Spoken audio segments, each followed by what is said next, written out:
All right. I'm going to be brief. I'm Steve Schmidt, the Programs Committee Chairman for the Delaware County Historical Society. I want to thank you all for being here. It's by far the largest group we've had for a program that I've ever been involved in, so we appreciate you all coming, and Paul Monks and did a great job with the parking. We were a little worried about that. A couple things I'd like to say. So we just decided last year our theme for programs this year was going to be agriculture in Delaware County. And when we did that, Maggie had the idea of doing a horse-themed program in September. We have sponsors for the year that I wanted to acknowledge. The Farm Bureau with Mary Fleming sponsored all of our programs. Willowbrook Christian Community is also sponsored. The Charles and Betty J. Sheets Donor Advice Fund was a sponsor. And then the Ohio Arts Council helped us. So those are our sponsors for the year. We had some other individuals. And then with that, I want to acknowledge Maggie Snyder that put this all together. And she's going to talk to you next.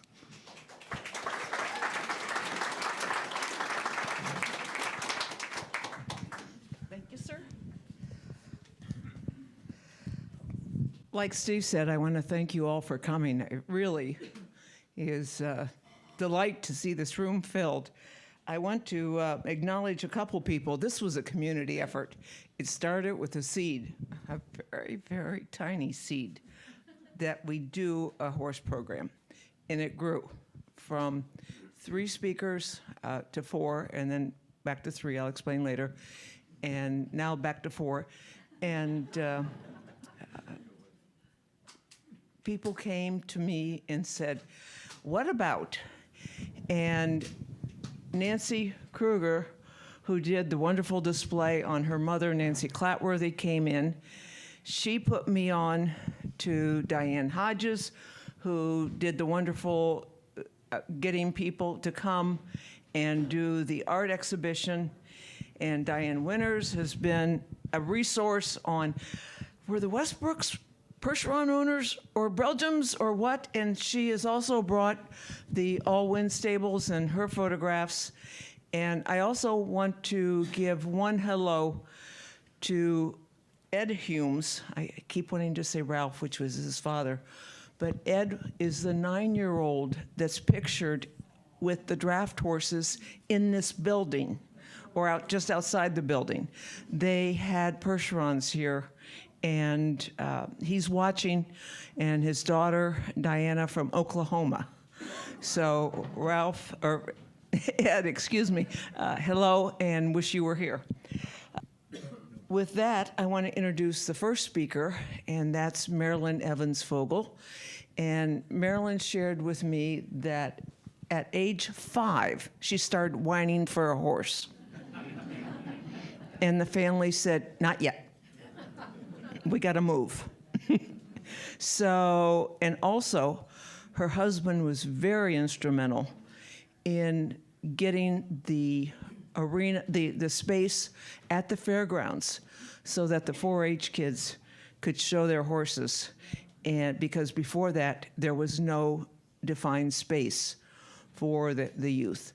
So with that, I'll turn it over to Marilyn and let her tell the background about herself and the youth of Delaware County and how it has grown over time.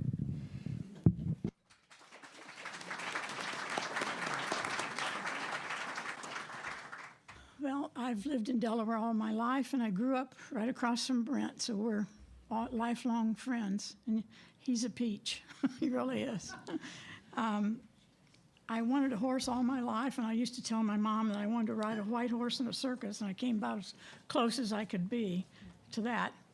I learned to ride a horse at... Tip it down just a little bit. Okay. I learned to ride at Melinda Lauer's farm. Dr. Lauer was here in town, and they had a horse farm, or had a small farm right on the corner of... right across from the hospital, right there in the corner of Troy Road. And they had a stable back there, and I think at one time Walter trained some horses for Melinda, I believe. But anyway, I learned to ride there. And I became so interested in it, so when we finally got my horse, I had fun with him. Sunbury Halter and Saddle Club was the first horse club in the county, and I think it was known as the Lucky Star Saddle Club. 1952, 4-H clubs started in Ohio, in Delaware County. And I think at one time, there were 3 at one time. Bill Zipp wrote an article, and a lady was hunting for a 4-H club, and she said she couldn't find it. And he said, well, you should go to Delaware because they have 3. I checked with the extension office the other day in Delaware. I think there were 6 strictly horse clubs, but 26 clubs that had horses in it. So it has grown tremendously. In 1952, there was the first horse club in Delaware County. In 53 to 55, I was a member of the Olentangy Valley 4-H Club, and we met at the Olentangy High School and became pretty active there. And we had a horse show down on 23 somewhere. I can't remember where it was, but it was in 1955, and they had a big show there, and we made $400 profit and gave it to the Olentangy athletic boosters. The advisors were Dave Klipmer and Ray Miller. I think from what I looked at, I found, let's see, they gave it to the Athletic Boosters Club. And in the article that was in the paper, they said they had an unscheduled race. I don't know how a race got into a horse show, but anyway, somebody put up some money, and then somebody else put up some more money. But they ran the race, and Roger Edwards of Sunbury won it. Delaware at one time had the Delaware Riding Club. I think Bill's parents were in that. My parents, Dr. Bill and William Sperling, Dr. Reed, who was a veterinary here in town. John Evans, he was a jeweler on Park Avenue, I think it was. He had some saddlebred horses too at one time, and he was a member of it. But there was a Delaware Riding Club, there was a Sunbury Western Riding Club, there was Ohio Western Horse Association, and the Heart of Ohio Saddle Club in Marysville. In 1956, I became a member of the Delaware Horsemen's 4-H Club. Let's see. Delaware had 3 clubs then. I told you about there's 26 now.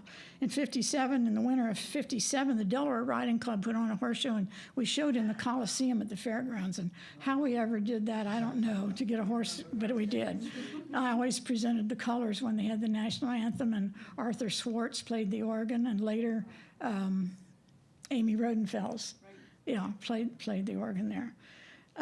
They had a show. There were 325 entries, 32 classes, and approximately 1,300 people attend. They said 500 one day and 600 another. So anyway,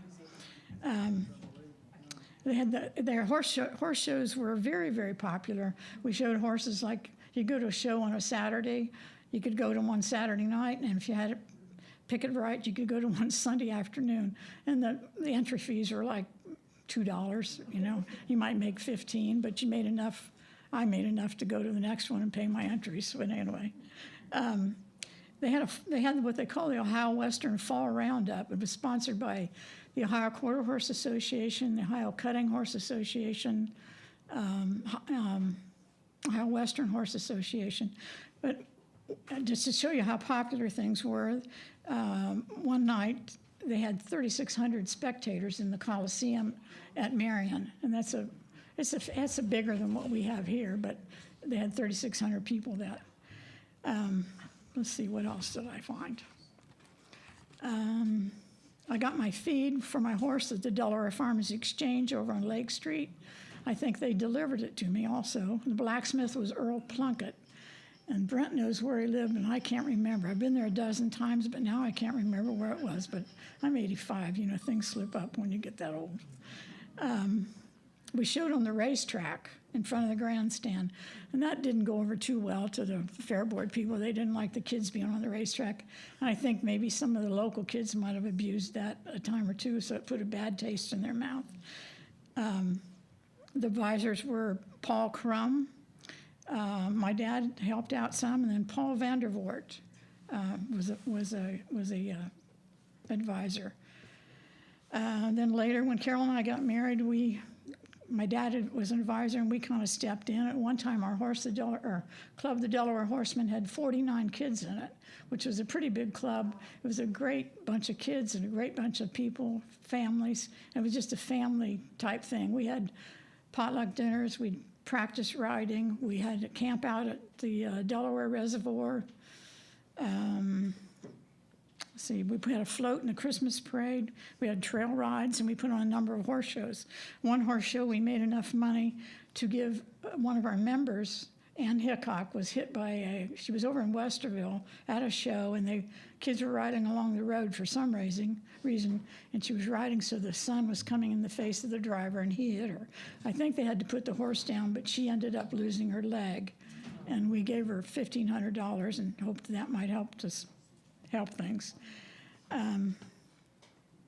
I can't think of too much else that I need to say. If you have any. Oh, the show arena. My husband was always thinking of something. He should have been an engineer, but anyway, he loved horses too. And we showed out behind the grandstand in the grass at the last time. We put some posts in and had a rope around it, and that's where they showed. He thought they needed a show arena, so he went to the fair board and talked with them, and they were not very receptive to having, more horses up there. But anyway, finally they relented. We had money from our 4-H club. I think the Sunbury halter and saddle people helped, and we had a day. We got Umball Pole Building, came and drilled the holes. We had the lumber.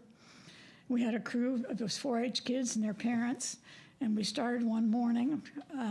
And by 4 o'clock that afternoon, we had an arena, 100 by 200 arena. And the next year, then he drew up plans for the announcer's stand, and we built that. And at one time, we had a flagpole that was shaped like a horseshoe, and it's where that little wooden building is when you go in the West Drive, but it's gone. They tore it down. We thought it ought to have a designated the 4-H area. It had American flag and a 4-H flag, but that's gone beside the pole. So other than that, I don't know what else I can tell you. Thank you so much.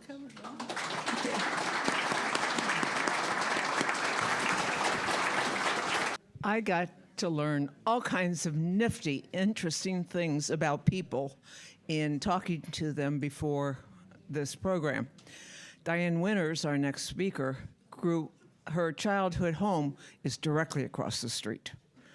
And your uncle lived next door, so it was a big pasture there along the riverside. And in addition to that, I think most of you know her as the originator and head of the All-Horse Parade. So Diane has got a storied history of horses, and she was kind enough to bring in some of the photos that she has. I'll let her explain some of them, and also just share with you some of her memories of all the people she's met through horses. Diane? Okay, can you hear me? I just want to make sure, because I'm not the loudest person most of the time. Yes, I did grow up right across the street. That was my first horse barn in the backyard. My grandmother, my uncle lived over just to the my right, your left, and started Tri-Township Fire Department in the backyard. This is Marilyn's fault. I'm in horses. She and her dad found me a wonderful black and white horse, which started a career. Betty Jo Clark is sitting in the audience, and she lived next door also. And our backyards were our first pastures. And fortunately, Oberlanders, who owned this great barn and the farm here, they had a boarding stable, but they also let us keep horses and turn them out here so the horses could spread out and everything and have a good pasture. Debbie and Jeannie Seeley are here, so great longtime friends. So the list goes on and on and on. And then we moved to Hall Drive.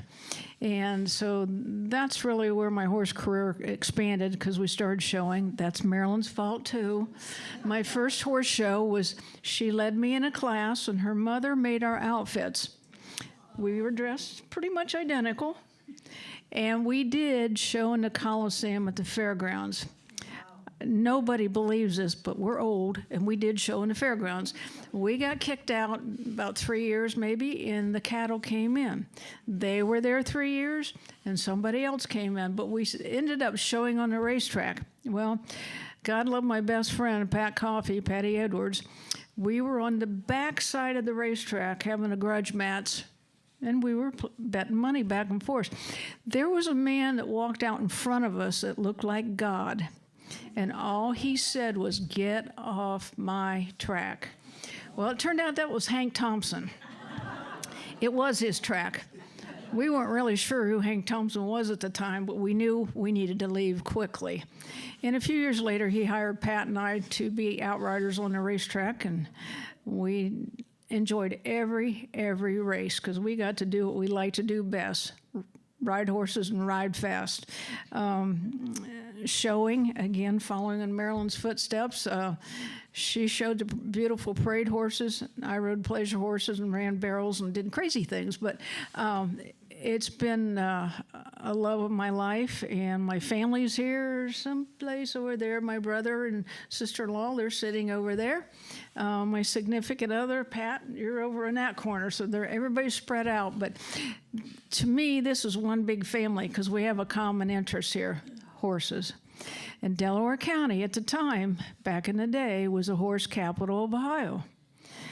And I say that truthfully because Kay Berry, Nancy Clatworthy, her mom, was huge into horses and broke that barrier of women being trainers. So we've come a long way, and I still going forward. Brent Carson, I see you sitting out there smiling.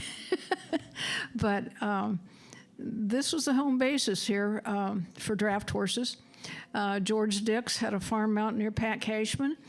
Ralph Humes had actual draft horses and installed them in this barn.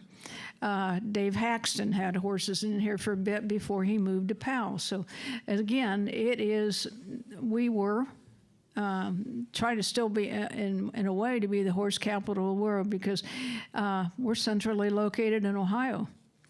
And one time I think we could rally up against Kentucky because of the harness horses and the show horses. And we've got great trainers that came from here. Some of you see the different people on these, not boards, but standards that tell what they do and so forth. And I see Leroy sitting there, so you're into the racehorses. So we all have a common denominator here. And I think we showed, my sister and brother and I, we showed on the circuit for about 20, 25 years. And then, of course, you get married, you have kids, and life goes on. I've stayed active as I could and rode at the racetrack for 38 years. And the only reason why I quit is I had to have a hip replacement. And my doctor did not want to see me running 40 miles an hour around the racetrack catching runaways. So that ended that career. And I do, everybody here, I do sincerely thank you for your support of the horse parade. Sunday, we may not be as big as we have in the past. We've had deaths of teamsters. We've had deaths of horses. The hot weather was brutal this year with people trying to get horses ready to train, just keep them healthy. And also the different teamsters that had heart attacks and strokes and everything. So we'll be coming down the street hard, and we support everybody here for supporting us. Next year will be our 40th anniversary of the horse parade. Hard to believe, but through that, yeah. Thank you to all you and anybody else that was going to come and everything, but you guys and your support, keep it going. We're unique for sure. There's a lot of horse parades that are patterned off of us, but they can't beat us, other than Tucson, Arizona, and they have a $5 million budget. We don't. Trust me. And they also rent a lot of horses that come out of Colorado. They break them on site, and then they put them in a parade. The other thing they have that we don't, and we fortunately haven't needed, is runaway places. When you're going down, say, like Sandusky Street, we make a turn at Winter. They have wide open spaces, so if there's a runaway, they just let them go through. They don't even try to stop them. But just caught Holly sitting there. Thank you, Holly. You and Bob were on the original horse parade crew. Thank you. Thank you. You were there several years. So again, as I look around the room and I just see different people that have contributed to its success. I can't pay you for those compliments, but thank you. So it's been a leisure of love there for many, many years, and I wouldn't trade a day having the horses. Right now, I run a boarding stable out on 42 going towards Plain City. We vary between 14 and 16 horses all the time. The door's open, come on out. And just, we've got quarter horses, paints, and some Clydesdales. They're retired. They don't look like the ones that you see in the Budweiser hitch, but they're retired. But they love to have visitors, and they love pets. So the door is open. So you guys, I'm open to questions like Maggie says, that we'll have a question and answer here shortly. Thank you.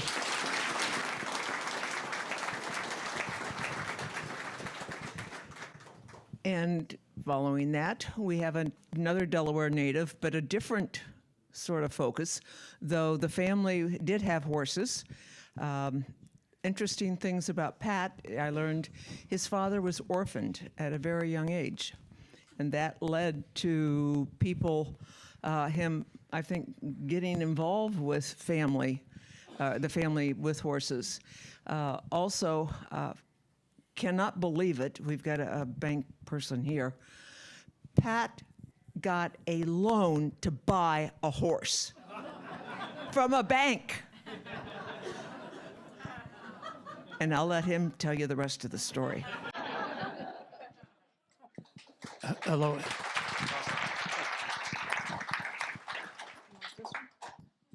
Hello, is the mic on? Can you ever hear me? Well, first of all, I want to thank Maggie with all the work she's done. Okay, I want to thank Maggie and the Historical Society for their presentation here. They've worked diligently with all the volunteers helping, and Maggie contacted us several years ago about people think of the horse industry in Delaware, and the only thing you think about is a little brown jug. Well, the Delaware County, and Diana's mentioned, have all the discipline of horses: the quarter horses, the Morgan, the Arab, the Saddlebred, the thoroughbreds, and we'll talk about all that. I've been researching a lot of the stuff that Maggie's done, a phenomenal job of printing it all out, and it's all on paper over here, and very interesting and detailed to an extent, which she's always done. And so I'm going to hit a few high spots on all that, and then talk a little bit about our family and a little bit about the industry and where it's going. And then there'll be a question and answer session if anybody wants to hang around later on too. So to start with, looking over at the records over there, White Star Farm had American Saddlebreds, and that was the Eli Long family. When Eli Long was a nationally recognized saddlebred owner and trainer, and he had great help with Walter Murphy that worked with him at White Star Farm. And then when the Long family, when Eli Long passed away, he moved, Walter Murphy moved over to Great Ways Farm on 315, and he was the head trainer there. And Bob Murphy, his son, was supposed to speak here, but Tom Moxley will speak about that part of it later. He's also a saddlebred trainer. and worked with Walter Murphy over in or Medina, or not Medina, but Urbana. The other one on the list over there was after Walter Murphy, then, and he also down at the horse park or the fairgrounds in Louisville on the Freedom Hall there. He's on the second floor on the Wall of Fame as being one of the top saddlebred trainers, or American saddlebred trainers in the United States. The White Star Farm, after Eli Long passed away, was sold to the Dempsey family. It's now called Marycrest Farm. So it's still a very well-known and great farm right down there. The other one, Bob Hart, was a Arabian trainer, and he's mentioned over here. He left Delaware and went to work for Wayne Newton when Wayne bought the other farm in Las Vegas. And so he was and probably one of the top Arabian trainers in the entire United States. So we've got the history on that. The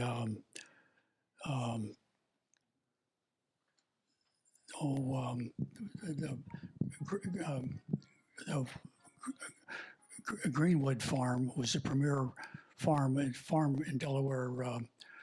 It was Greenwood Lake. That was Mr. Vargan, who was his daughter. They built Greenwood Lake, and it was a park at that time. And when they moved the county fair from Powell to Delaware, they had a train run from downtown out to Greenwood, and that's why the first fairground was on Fair Avenue next to Greenwood Lake and Greenwood Farm over on the east side of Delaware. I want to talk a little bit about the people over there, and then my own family. My father bought the farm out on 42 in 1959, and then he had a first cousin, Bob McGovern, and they had standardbreds. And we had standardbreds at that time, and all trotters, and didn't have any pacers. And we enjoyed going to the fairs and all. And then he was looking about quarter horses were probably the most popular horse in Central Ohio at the time. And he had another first cousin, Bob Ritchie, who introduced him to the Morgan horses. The Morgans were smaller, and they had a tremendous history around them because they had the remount service. And the Morgan farm up in Vermont, they would breed Morgan stallions and send them all over the United States and breed any mare that would come up. And then they would buy those mares if they were darker in color, bay and chestnut. And they were easy to train, docile, and they had a tremendous history of government breeding. And my father and my uncle Bob Ritchie got really involved with the Morgan breed.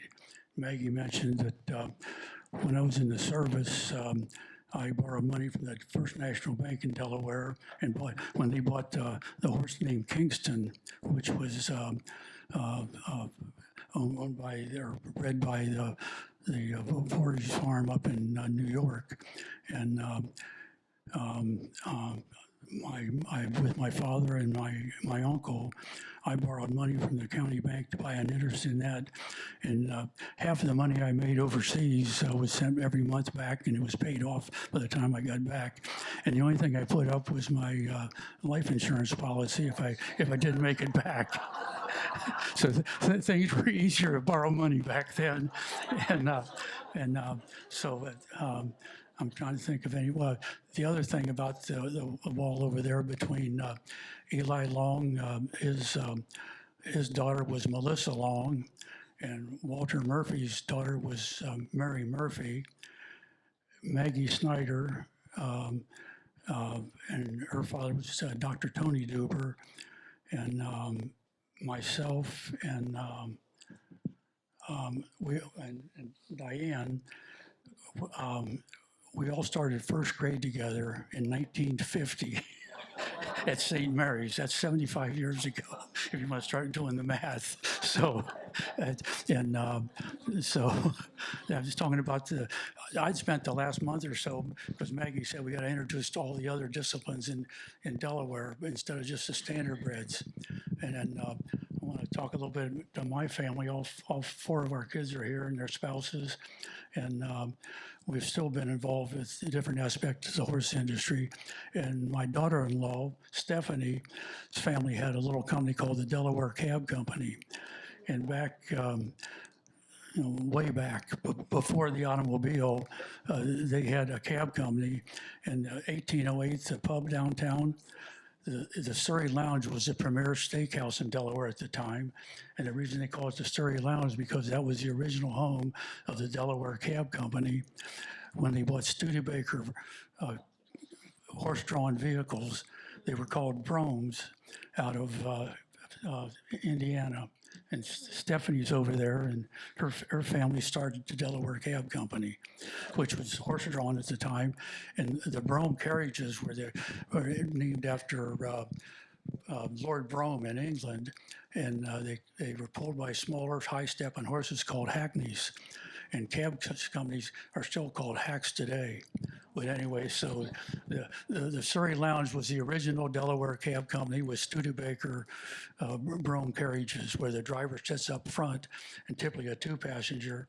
And they also had 4, and they even had a 6-passenger for more people. So anyway, I'll finish that, and I again thank Maggie and the Historical Society for putting this event on. So I won't bore you anymore with little stuff like that, and you can talk to all of us afterwards.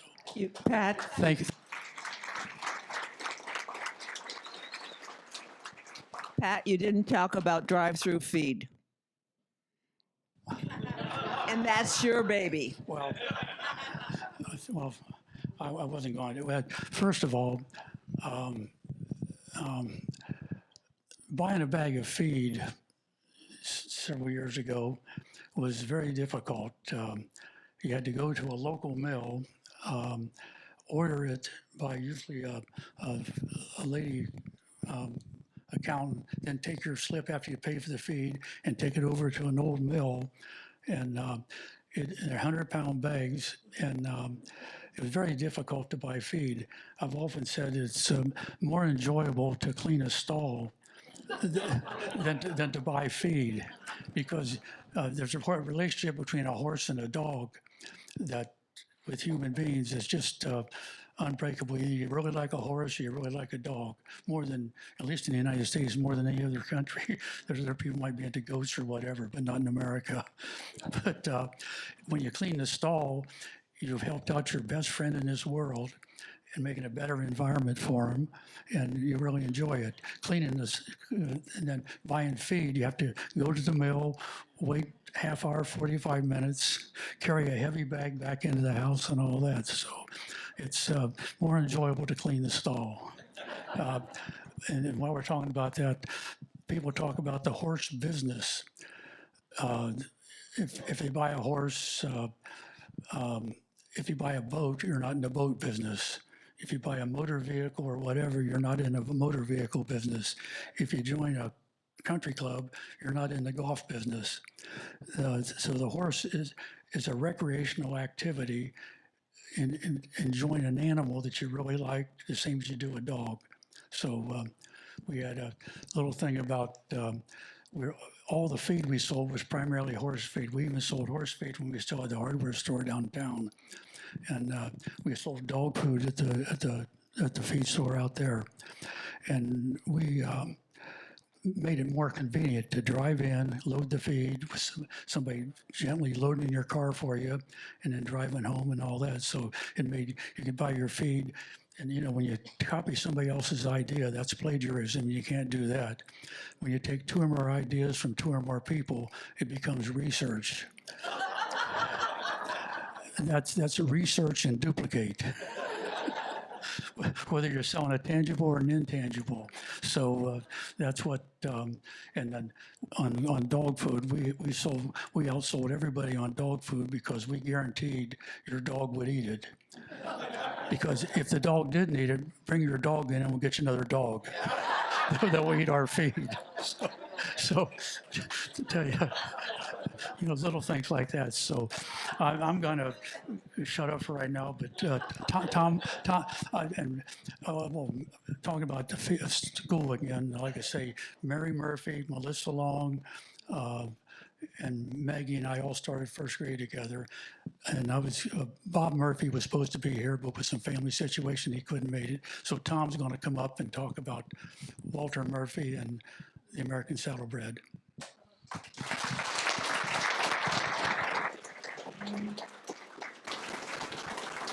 Tom came here tonight to meet Bob Murphy, and I came over. Yeah. Let's face it, he's the only black man that I see in the room.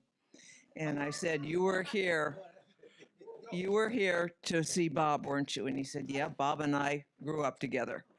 And I said, and then he started telling me family history and about Walter's involvement in the community and everything else. And I said, you've got to talk. We were talking in advance, Steve and I, and thought maybe Diane and Pat and I could sort of do a panel discussion. And then when I met Tom, I went, you're talking tonight. And he goes, no. And I said, 5 minutes, 5 minutes. And I hope it's a little long because it's a fascinating history. One of the things that I did learn in doing some research is that Ohio and Pennsylvania were very open to black trainers. And I want to tell you, there is a wonderful program on YouTube.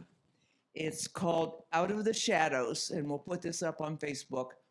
And it's the history of black trainers, and it has the induction of Walter Murphy into the Kentucky Horsemen's Hall of Fame, which is a wonderful tribute to his successes. And it turns out that Tom's father took many of the photographs that are in that YouTube video. So with that, I'll shut up and let Tom tell you about black trainers.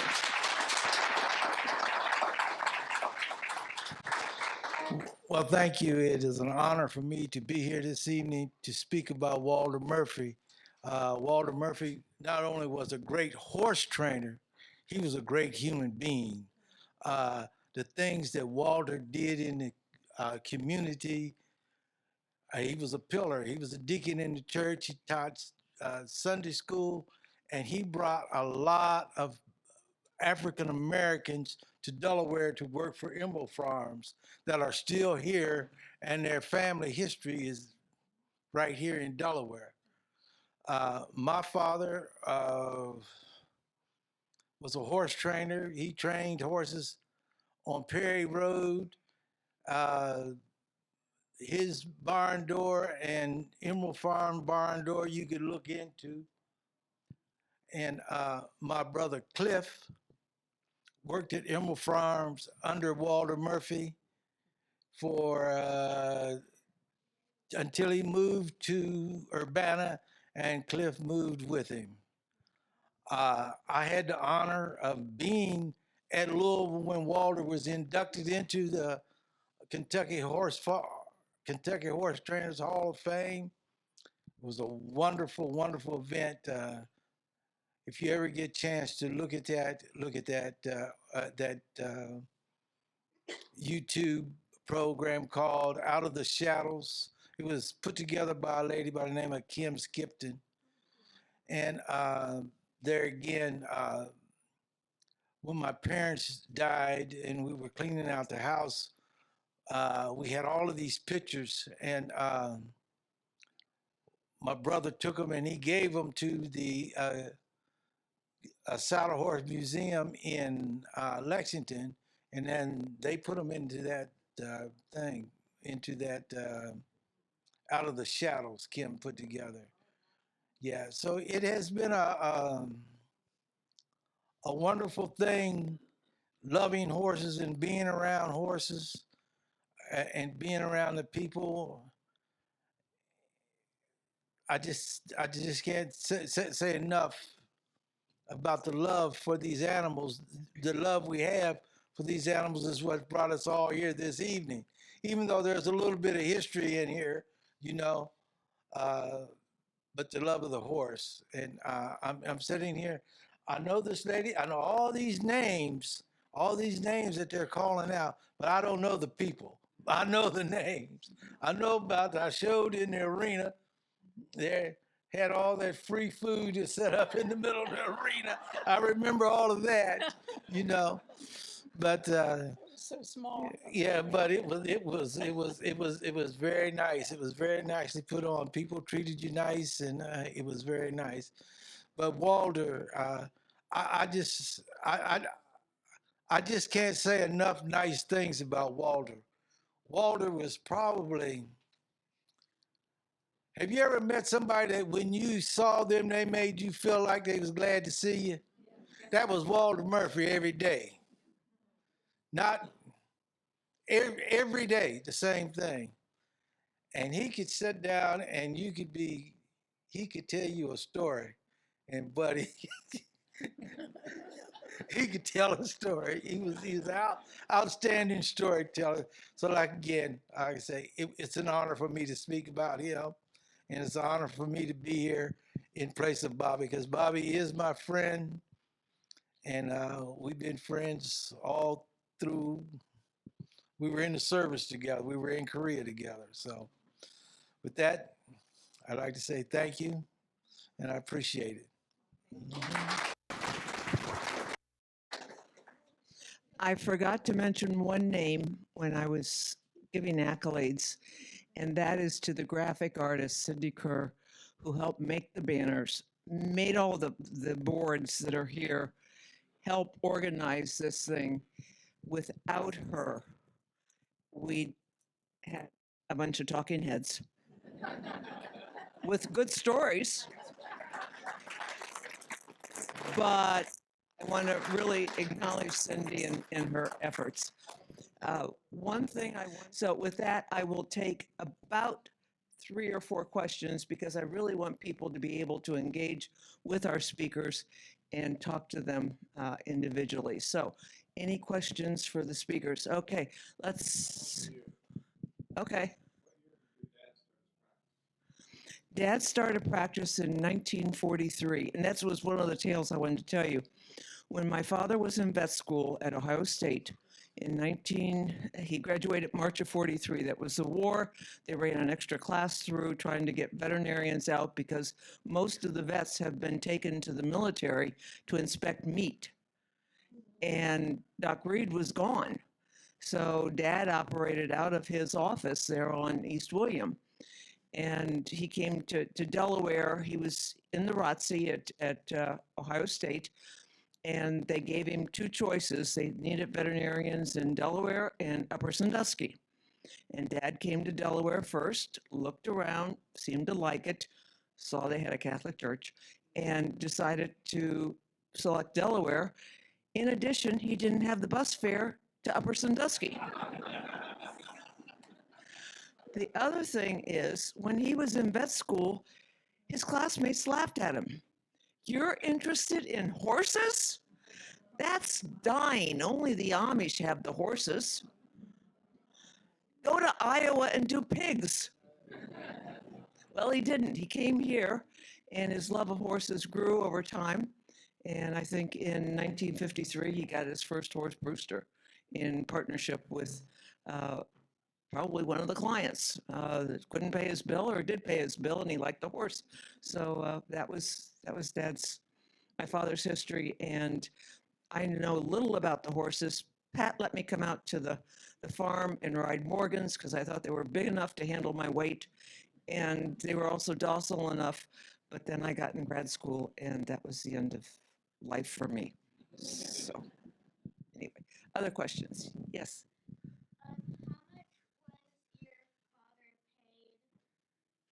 How much was my father paid? I think when I was a senior in college, his biggest year was maybe $10,000. That was a big amount of money in 1967. And he was, may have been more than that. Yeah, that was more than that. But I can remember him saying, well, $10,000 is a lot of money. And today, by comparison, it's not. You saw some of the bills. We have the bills from Curly Smart for training back there on the backboard. If you haven't seen them, they're really interesting. Breeding Farm one here from Doc Babington's. That's the Gone with the Wind property that's just up the road here. That was Doc Babington's farm, and they went $50 for a stud fee. And Joe McLeod's here, and Joe can tell us he wants a lot more than that for a stud fee right now. So times have evolved, and the price of a veterinary call has evolved too, because my father's mentality was you can't charge more for an animal than it's worth, or they're going to go away. Linda. If you didn't hear Linda, was Dr. Walters. Dale Walters was my dad's partner for over 25 years. Partnerships don't last that long. And they had an arrangement with the phones that you could switch it off. And after hours, there was a office manager, Paul O'Keefe, and Paul would work during the day, and then at night, one or the other wives would answer the phone. And if you didn't hear Linda, she said that spaying a dog was $5. A cat was $1. And so, yeah. So, yeah, the income back then was not what's experienced today. One thing I want to emphasize is that you'll see a lot of my family's stuff here. If you have, I talked to John O'Brien. His mom's stuff is in his brother's basement, and she's got all kinds of things. And do the kids want it? So as you're going through things, first of all, we are getting persnickety. We want Delaware County. We are the Delaware County Historical Society. And we'd like things like, we found, I was able to find the 1939 race list. It's not even a program. We tried to show you an evolution of how race programs have evolved over time to just a list of the horses and the owners, to all the advertisement and stuff that's in them today. So if you have things like that, the riding club, we have 1938. Longs are in there. Some of the other families, the older names that have been long-standing Delaware counties are in there. We've got 38 and 46. All those years in between are gone, that we don't, or they haven't arrived, let's put it that way. So if you have things that we can use, we'd love it. With that, I want to thank you all for coming. There's a few more minutes to browse the displays, particularly since we've referenced a number of them.